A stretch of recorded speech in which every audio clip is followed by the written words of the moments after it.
Como nós já informamos nessa edição do Jornal Jovem Pan, um documento vazado mostra que a Suprema Corte dos Estados Unidos pode derrubar o direito ao aborto. Esse é o tema do comentário de hoje do Paulo Figueiredo. Meus amigos, qual foi o regime que cometeu o maior número de assassinatos na história da humanidade? Stalin, Hitler, Mao Zedong? Não, foi o regime democrático americano.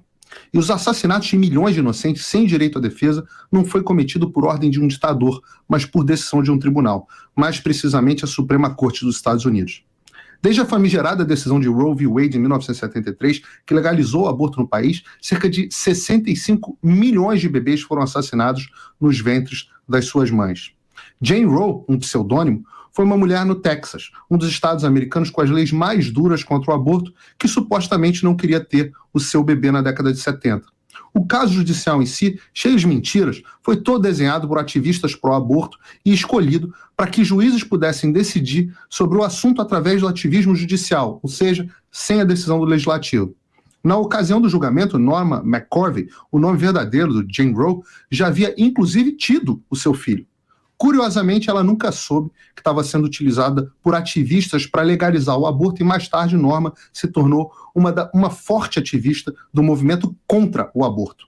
Até 1973, a ideia de que uma mulher tinha o direito constitucional ao aborto e que os estados não poderiam limitar esse tipo de direito era uma ideia inusitada. Não há nada no texto constitucional americano que remotamente garanta esse direito.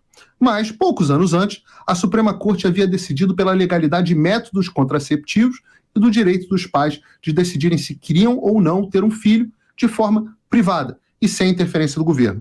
Usando esse duplo mortal carpado, a Corte entendeu que o aborto também era uma questão privada e, sendo assim, não caberiam restrições governamentais. É importante entender que, nos Estados Unidos, crimes contra a vida e as suas penas são crimes estaduais e não crimes federais, como no Brasil. Eram, portanto, os estados que decidiam se o aborto era crime ou não e quais seriam as suas penas. A decisão da Suprema Corte em Roe v. Wade transformou o que antes era um crime na maioria dos estados em um direito constitucional em todo o país, o direito ao aborto. Desde então, o tema vem dividindo a sociedade americana. Estados controlados por republicanos têm passado leis rígidas limitando o aborto, enquanto dominados por democratas têm legislado permitindo o aborto até o 9º mês, como foi o caso Colorado no mês passado. E é isso que está em discussão agora. No documento preliminar vazado na imprensa nessa semana, a maioria da Suprema Corte decidiria que Roe v. Wade precisa ser revertida.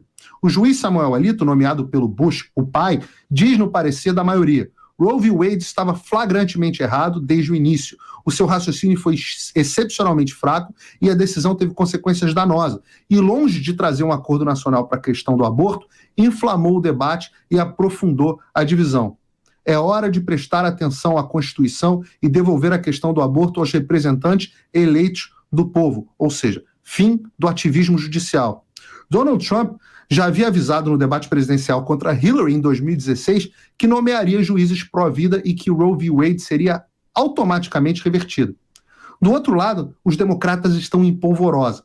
Biden já cometeu uma gafe e falou que a Suprema Corte não deveria decidir sobre, abre aspas, crianças abortadas, reconhecendo que são, de fato, crianças que estão sendo assassinadas. A discussão agora é em torno do vazamento da decisão, algo inédito na história da Suprema Corte e que voltarei a comentar aqui na Jovem Pan. No momento, todos os amantes da vida esperamos que a Corte confirme a decisão e reverta a maior vergonha da história americana desde a escravidão.